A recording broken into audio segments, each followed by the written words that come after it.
Hello student. तो आज आप लोग देखेंगे बिहार बोर्ड के कक्षा 9 के अर्थशास्त्र का पहला चैप्टर, जिसका नाम है अर्थव्यवस्था एवं इसके विकास का इतिहास। आज हम इस चैप्टर के सारे प्रश्नों के उत्तर को देखेंगे। ठीक है, क्या करेंगे? सारे प्रश्नों के उत्तर को देखेंगे। अगर आप लोग को किताब भी पढ़ना है तो वो बता देना कमेंट में, किताब भी पढ़ाने की कोशिश करेंगे। लेकिन अभी हम आप लोगों को इस चैप्टर के पहले चैप्टर के सारे क्वेश्चन आंसर का हल बताएंगे। ठीक है, सारे क्वेश्चन आंसर को बताएंगे। ठीक है, चलिए देखते हैं हम अपना पहला वस्तुनिष्ठ क्वेश्चन क्या है। 11वां वस्तुनिष्ठ प्रश्न। देखिए यहाँ पे लिखा हुआ है कि ये जो क्वेश्चन है वो बहुविकल्पीय प्रश्न है। मतलब नीचे दिए गए प्रश्न में 4 संकेत चिन्ह हैं, जिनमें से एक सही है एवं सबसे उपयुक्त है। प्रश्नों का उत्तर देने के लिए प्रश्न संख्या के सामने वह संकेत चिन्ह क ख ग घ लिखें और जो सही है या सबसे उपयुक्त है उनका चयन करें। ठीक है, तो पहला क्वेश्चन हम लोग पढ़ते हैं क्या है। तो यहाँ पहला क्वेश्चन है, उत्पादन के प्रमुख साधन कितने हैं? तो उत्पादन के प्रमुख साधन जो है वो कितने हैं? तो उत्पादन के प्रमुख साधन 5 हैं। कितने हैं? 5 हैं। ठीक है, कौन कौन है? तो भूमि हो गया, ठीक है, भूमि हो गया, और पूंजी हो गया, पूंजी हो गया, श्रम हो गया, ठीक है, संगठन हो गया, और अंत में साहस हो गया। क्या हो गया? साहस। ये 5 साधन हैं। ठीक है दोस्तों, तो उत्पादन के प्रमुख साधन है भूमि, पूंजी, श्रम, संगठन एवं साहस। तो टोटल कितने हो गए? 5 साधन हो गए। किसके? तो उत्पादन के। ठीक है, चलिए हम लोग दूसरे क्वेश्चन में चलते हैं। करा उत्पादन का अर्थ क्या है? मतलब अर्थशास्त्र में यदि हम कहेंगे उत्पादन का अर्थ क्या है, तो इसमें हो जाता है कि उपयोगिता का सृजन। क्या हो जाता है? उपयोगिता का सृजन को ही क्या कहते हैं? उत्पादन कहते हैं अर्थशास्त्र में। दूसरे शब्दों में हम कह सकते हैं कि जब हम अपनी आवश्यकताओं की पूर्ति के लिए किसी भी वस्तु को बनाते हैं तो वह क्या कहलाता है?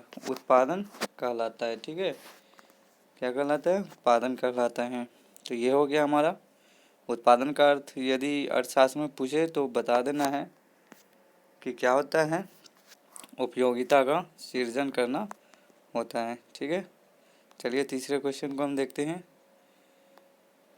करा है कि उत्पादन का निष्क्रिय साधन कौन सा है?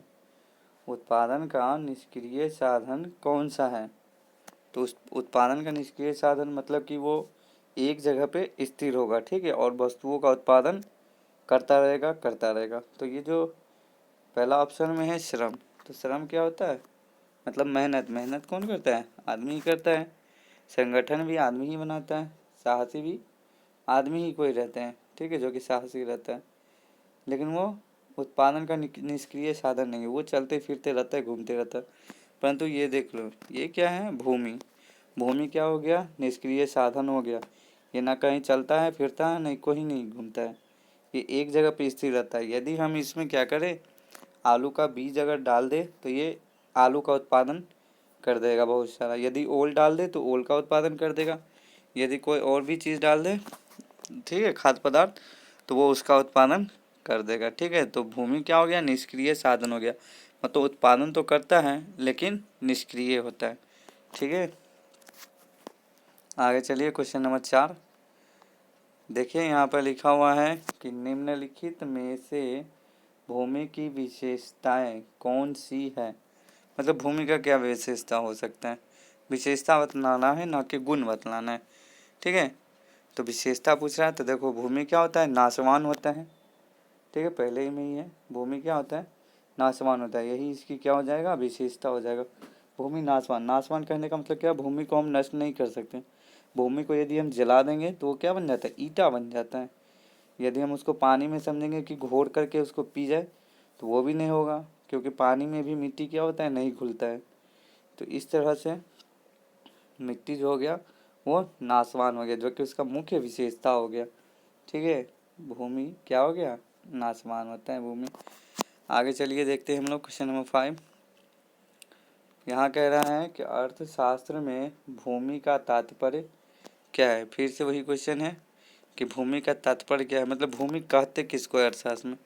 ठीक है, तो देखो, प्रकृति में उपलब्ध सभी निःशुल्क वस्तुएं, ठीक है, चाहे वो पहाड़ हो गया या पर्वत हो गया, ठीक है, या कोई पर्वत जगह हो गया या कोई भी स्थान हो गया, ये सब का कहलाता है, भूमि कहलाता है। ठीक है, क्या कहलाता है, भूमि कहलाता है। मतलब प्रकृति प्रदत्त सभी निःशुल्क वस्तुएं क्या कहलाती है, भूमि कहलाती है। जैसे नदी, तालाब, पर्वत, पहाड़, ठीक है, ये सारा क्या हो जाएगा, भूमि हो जाएगा। आगे चलिए देखते हैं, इसका आंसर हो जाएगा पहला वाला। आगे दूसरा क्वेश्चन चल देखते हैं, क्वेश्चन नंबर 6। यहाँ कहना है कि निम्नलिखित में से कौन उत्पादक है। उत्पादक कहने का मतलब कि कौन उत्पादन कर सकता है, मतलब किसी भी वस्तु को बना सकता है। ठीक है, तो यहाँ देखिए ये क्या है, भिखारी। भिखारी तो खुद भीख मांगता है, तो वो किसी चीज़ का उत्पादन क्या करेगा। आगे देखिए शराबी, शराबी क्या, शराब पी के उल्टा हुआ रहेगा, तो वो किसी चीज़ का उत्पादन करेगा, नहीं करेगा। आगे यहाँ देखिए ये हो गया ठग।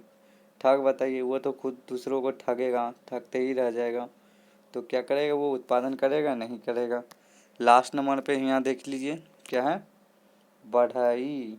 तो बढ़ई क्या होता है, किसको कहते हैं बढ़ई, जो लकड़ी का काम करता है। ठीक है, लकड़ी को काट कर छाँट कर टेबुल, कुर्सी, चौकी इत्यादि का बनाता है।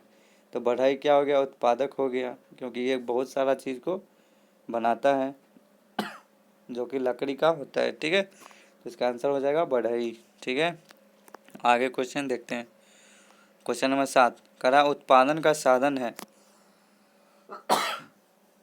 उत्पादन का साधन है, तो उत्पादन का साधन है, कौन है उत्पादन का साधन। तो उत्पादन का साधन का मतलब किस चीज़ से उत्पादन हो सकता है, तो वितरण से, मतलब बांटने से क्या उत्पादन होगा, नहीं होगा। बांटने से तो सारा खत्म हो जाएगा। विनिमय मतलब लेन देन, एक सामान देंगे दूसरा सामान लेंगे, तो उत्पादन होगा, नहीं होगा। आगे आ गया उपभोग, मतलब किसी चीज़ का यदि उपयोग करेंगे तो क्या उसका उत्पादन हुआ हो, नहीं, वो तो ह्रास हो गया। ठीक है, तो लास्ट यहाँ बच गया कौन सा हमारा, ये बच गया हमारा श्रम। ठीक है, श्रम क्या हो जाएगा, ये उत्पादन का एक साधन हो जाएगा। ठीक है, क्या हो जाएगा, उत्पादन का साधन हो जाएगा कौन, तो श्रम। ठीक है, श्रम मतलब मेहनत।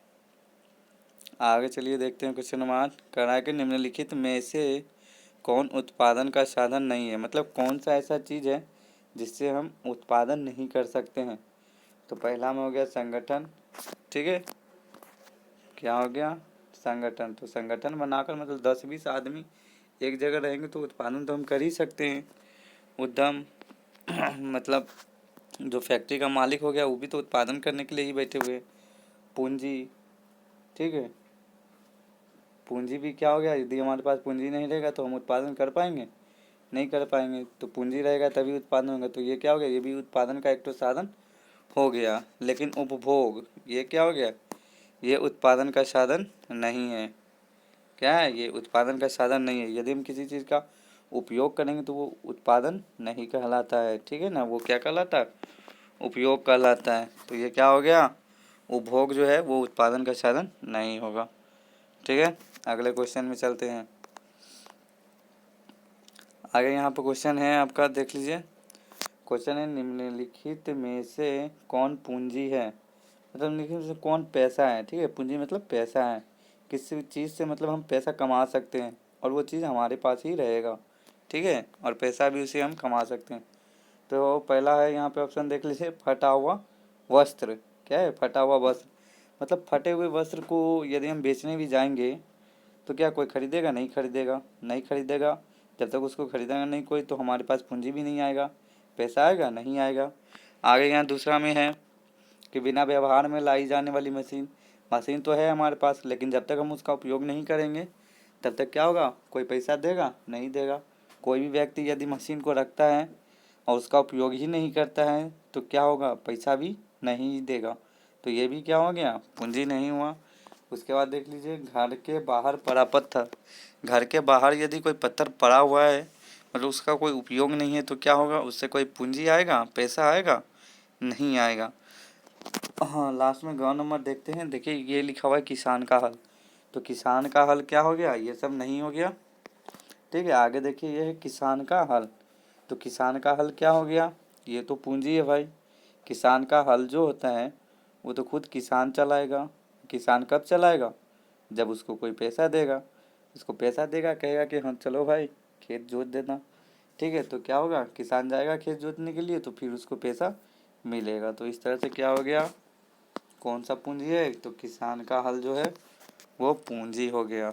ठीक है, आगे चलिए क्वेश्चन नंबर 10 देखते हैं। कह रहा है जो व्यक्ति व्यवसाय में जोखिम का वहन करते हैं उसे क्या कहते हैं, तो उसे साहसी कहते हैं। क्या कहते हैं, साहसी कहते हैं। मतलब कहने का मतलब ये हो गया कि अगर कोई बिजनेस में जो है कोई काम करता है, ठीक है, तो वो ये नहीं देखता है कि पैसा कितना लग रहा है, मुनाफा होगा कि नहीं होगा, तो इसको क्या कहते हैं, साहसी व्यक्ति कहते हैं।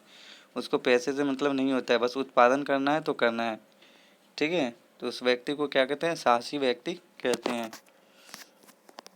आगे क्वेश्चन नंबर 11 है, निम्नलिखित में कौन श्रम के अंतर्गत आता है। श्रम मतलब मेहनत के अंतर्गत आता है। तो सिनेमा देखना मेहनत का काम है, नहीं है। सो के, लेट के, बैठ के कैसे भी हम देख सकते हैं सिनेमा। ठीक है, उसके बाद कह रहा है छात्रों द्वारा मनोरंजन के लिए क्रिकेट खेलना। क्या क्रिकेट खेलना मेहनत का काम है, नहीं है।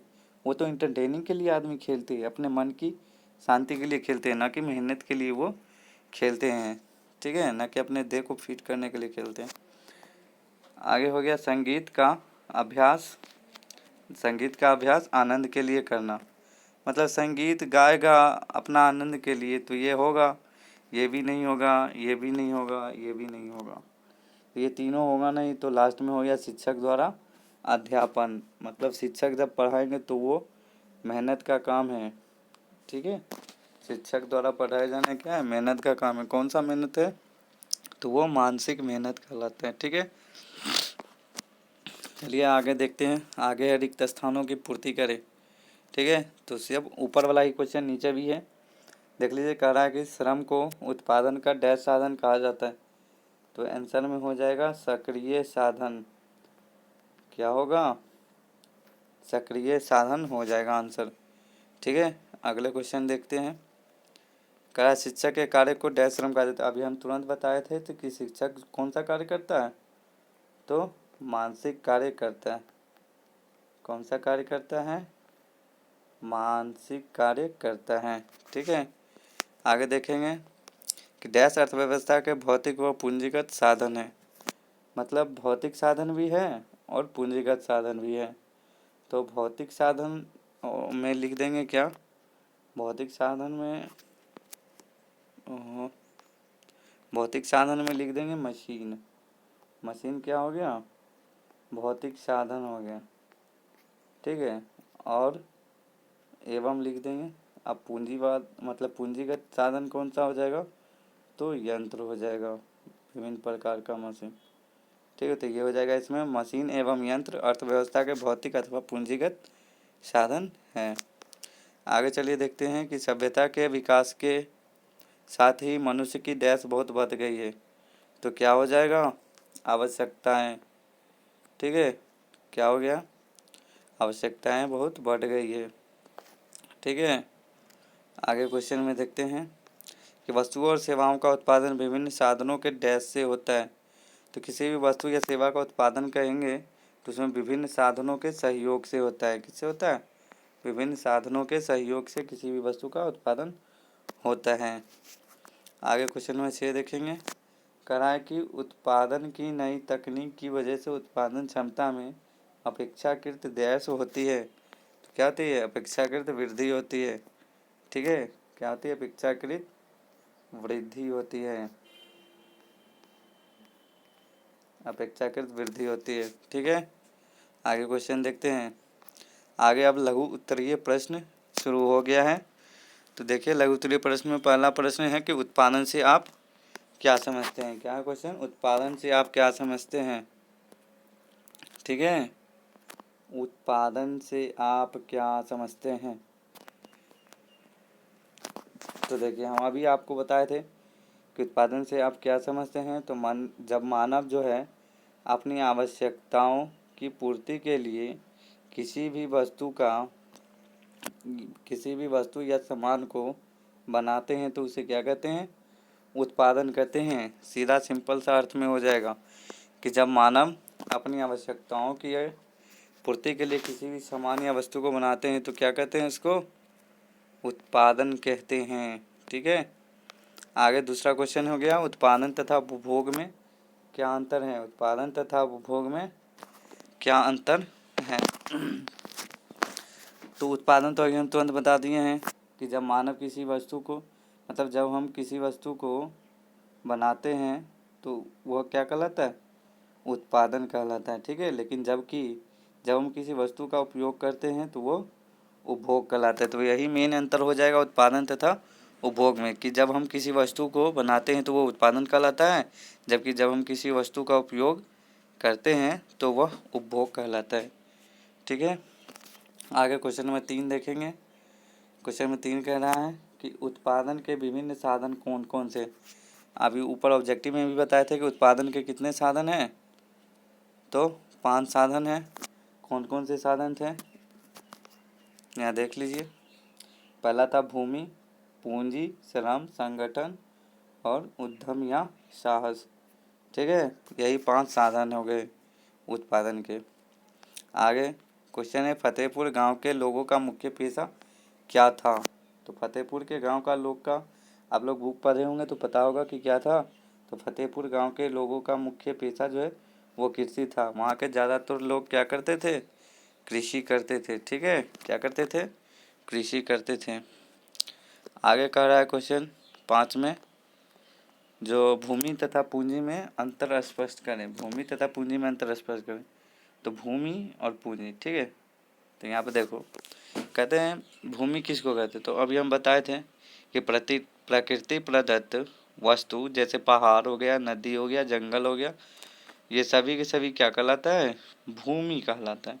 पर प्रकृति प्रदत्त वस्तुओं को छोड़कर, प्रकृति में जो वस्तु पहले से उपलब्ध है उस सबको छोड़कर वे सारी वस्तुएं जिससे हमें आय प्राप्त होती है, पैसा प्राप्त होता है, वह सब क्या कहलाता है? पूंजी कहलाता है। जैसे क्या हो गया? सीमेंट, बालू, गिट्टी, ठीक है, ये सारा क्या हो गया? पूंजी हो गया। क्या कोई फैक्ट्री हो गया, कोई मशीन हो गया, या किसी आदमी द्वारा बनाया गया सामान हो गया, ये सारा क्या हो गया? पूंजी हो गया। आगे क्वेश्चन देखेंगे, करा कि क्या सिंचित क्षेत्र को बढ़ाना महत्वपूर्ण है।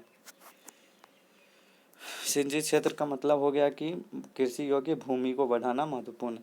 तो आप लोग को पता ही होगा कि आजकल जितना जनसंख्या बढ़ रहा है, यदि सिंचित क्षेत्र भी उसी के जैसे अगर नहीं बढ़े तो आगे समय में आने वाली भावी पीढ़ी में क्या होगा कि भूमि कम हो जाएंगी, पैदावार कम हो जाएंगी, फसलें का उत्पादन कम होगा, और जनसंख्या तो ऐसे ही बढ़ते जा रहा है। तो क्या होगा? लोगों को बहुत सारा कठिनाई होगा। इसलिए जिस तरह से जनसंख्या बढ़ रहा है उस तरह से हमें सिंचित क्षेत्र को भी बढ़ाना चाहिए, ताकि फसल का उत्पादन हो सके और सारे लोगों को अनाज की प्राप्ति हो सके। ठीक है, तो इसका देखो इस तरह से लिख लेंगे, सिंचित क्षेत्र को बढ़ाना बहुत ही महत्वपूर्ण है क्योंकि भारत की कृषि मानसून पर आश्रित है, जो कि एक जुआ का खेल है। ठीक है, और हम जो बताए वो भी लिख सकते हैं। आगे है कि उत्पादन में पूंजी का क्या महत्व है। उत्पादन में किसी चीज़ का उत्पादन हम करेंगे तो उसमें पैसा का क्या महत्व है, आप बताइए। ये सब भी क्वेश्चन आता है। उत्पादन हम अगर किसी वस्तु का करेंगे और हमारे पास पैसा ही नहीं रहेगा तो हम करेंगे किस चीज़ से उत्पादन? हाँ बताइए। तो उत्पादन जो है, उत्पादन करने के लिए हमें सबसे पहले तो पूंजी की आवश्यकता होती है। पैसा है तभी किसी चीज़ का हम उत्पादन कर सकते हैं। तो अर्थशास्त्र के लैंग्वेज में हम लोग इसको लिखेंगे इस तरह से कि उत्पादन में पूंजी का अत्यधिक महत्व है, बिना पूंजी के किसी भी वस्तु या सेवाओं का उत्पादन कर पाना संभव नहीं है। जैसे बीज, ठीक है, बीज के बिना हम फसल का उत्पादन नहीं कर सकते हैं। क्या? बीज के बिना हम किसी भी फसल का उत्पादन नहीं कर सकते हैं। तो इस प्रकार उत्पादन में पूंजी का अत्यधिक महत्व है। आगे देखिए, दीर्घ उत्तरीय प्रश्न शुरू हो चुका है आपका। लघु उत्तरीय प्रश्न साथ ही थे जो कि खत्म हो गया है। अब दीर्घ उत्तरीय प्रश्न शुरू हो गए हैं। तो चलिए दीर्घ उत्तरीय प्रश्न को हम देखते हैं।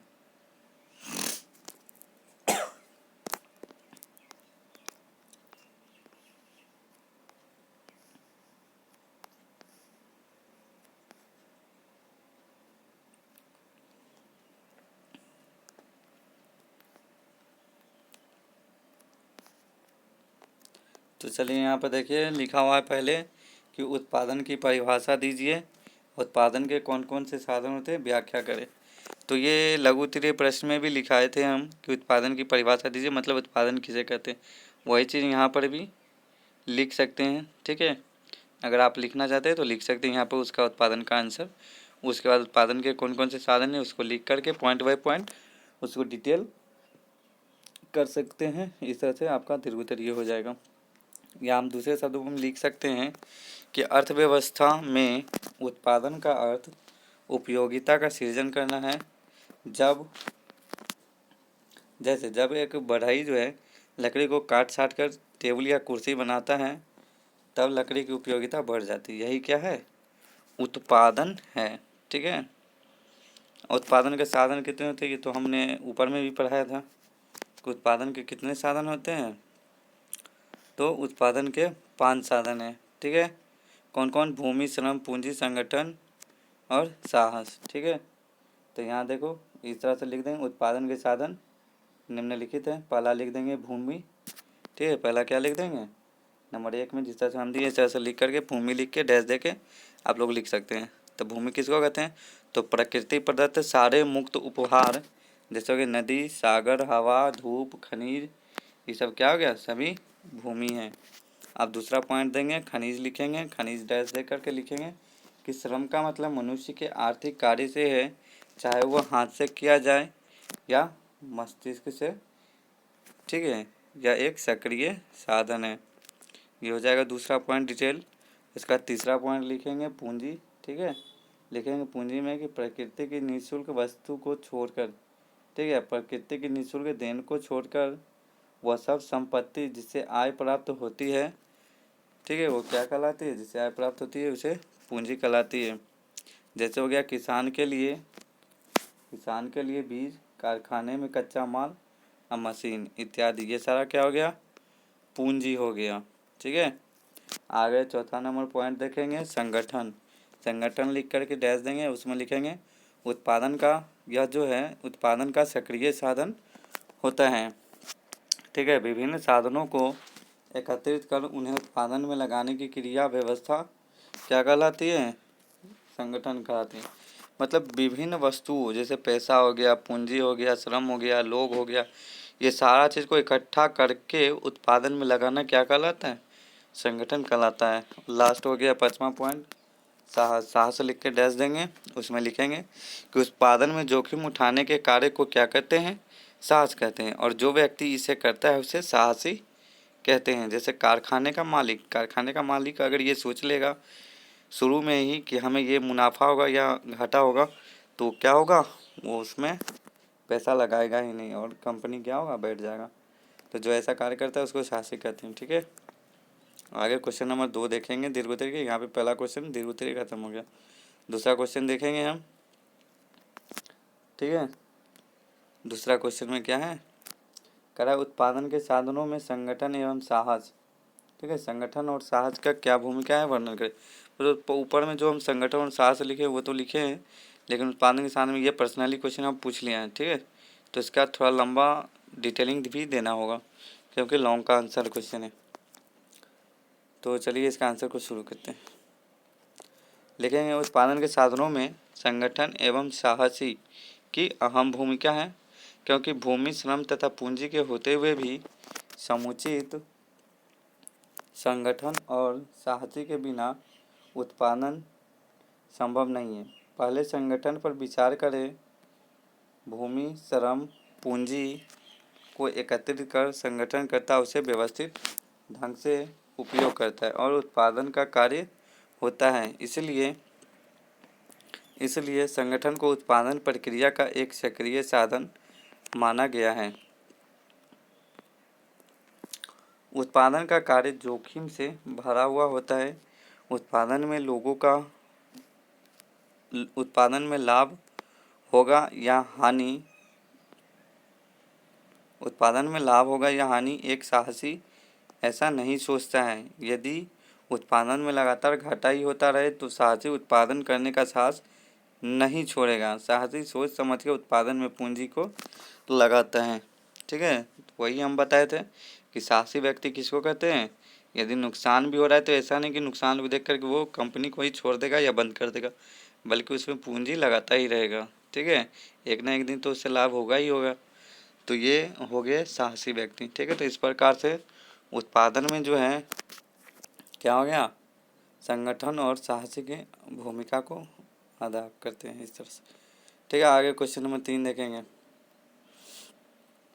क्वेश्चन नंबर 3 है कि फतेहपुर गांव में कृषि कार्यों के एक संक्षिप्त टिप्पणी लिखें। मतलब फतेहपुर गांव में कृषि पर कृषि कैसे होता है, वहाँ के लोग कैसे कृषि करते हैं, इस पर एक ठो टिप्पणी लिखना है। तो चलिए लिख देते हैं एक ठो टिप्पणी। आप लोग भी लिख सकते हैं इस तरह से अगर लिखना चाहते हैं तो देखिए हमने लिखा है कि फतेहपुर गांव जो है उसमें खेती ही मुख्य क्रिया है। ठीक है, कृषि ही मुख्य आधार है। अन्य कार्यों में पशुपालन, मुर्गी पालन, डेयरी, दुकानदारी आदि क्रियाएं होती है। गांव में अधिकांश लोग भूस्वामी हैं, मतलब भूमि के मालिक हैं। इनमें से कुछ बड़े परिवार के हैं जो कृषि कार्य मजदूर किसानों से करवाते हैं एवं गाँव में नलकूप भी है, नलकूपों से सिंचाई का कार्य करते हैं। चूँकि फतेहपुर गांव में पटना शहर के नज़दीक है,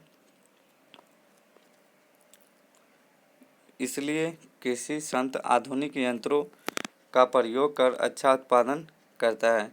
या यूँ कहें कि अपनी आवश्यकता से अधिक खाद्यान्नों का उत्पादन करते हैं। तभी तो वे बैलगाड़ियों और ट्रैक्टरों में अनाज भरकर विक्रय हेतु बेचने हेतु बाजार में ले जाते हैं, जो पाठ्यपुस्तक में अंकित चित्र से पता चलता है। ठीक है,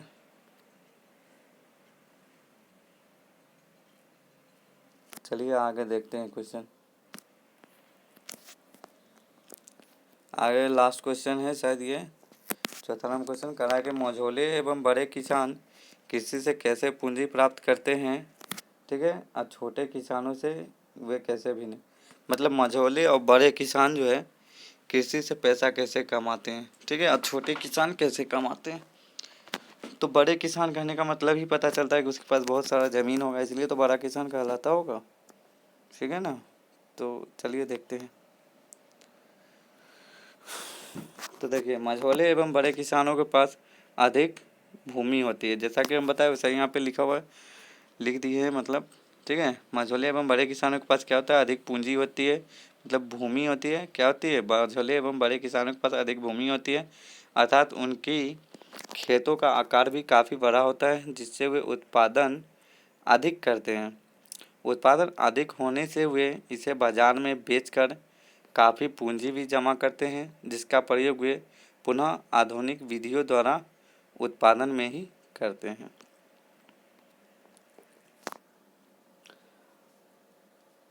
अब देखिए, बड़े और मझोले किसान क्या होते हैं कि उत्पादन अधिक होने से वे इसे बाजार में बेचकर काफ़ी पूंजी को क्या करते हैं, जमा करते हैं, जिसका प्रयोग वे पुनः उत्पादन आधुनिक विधियों में करते हैं। इनकी पूंजी छोटे किसानों से भिन्न होती है, क्योंकि छोटे किसानों के पास भूमि कम होने के कारण उत्पादन उनके भरण पोषण के लिए भी कम पड़ता है। ठीक है, उन्हें भूमि अधिकार प्राप्त नहीं होने के कारण बचत भी नहीं होती है, इसलिए खेती के लिए उन्हें पूंजी बड़े किसानों या साहूकारों से ही उधार लेनी होती है, जिस पर उन्हें ब्याज भी चुकाना पड़ता है। तो इस तरह से हम लिख लेंगे इसका आंसर। यदि आप लोग स्क्रीनशॉट खींचना चाहते हैं तो यहाँ से लीजिए, खींच सकते हैं आप स्क्रीनशॉट और इसको अपनी कॉपी में लिख सकते हैं। ठीक है, और ये देखिए ये इसका आंसर हो गया। ठीक है, फतेहपुर सीकरी का। ये लीजिए, खींच लीजिए, ये लीजिए, ये हो गया दूसरा का आंसर, ये हो गया पहला का आंसर। तो इस तरह से आप वीडियो को रोककर भी क्या कर सकते हैं, पूरा देख सकते हैं। ठीक है, इस तरह से सारे क्वेश्चंस आंसर समाप्त हुए। ठीक है, यदि आपको वीडियो अच्छा लगता है तो आप लाइक शेयर और कमेंट करें, लाइक शेयर और सब्सक्राइब करें। ठीक है, और यदि वीडियो में कुछ गलत लगता है, वीडियो में यदि कोई क्वेश्चन मिस है तो हमें कमेंट करके ज़रूर बताएं। मिलते हैं फिर से नेक्स्ट क्लास में।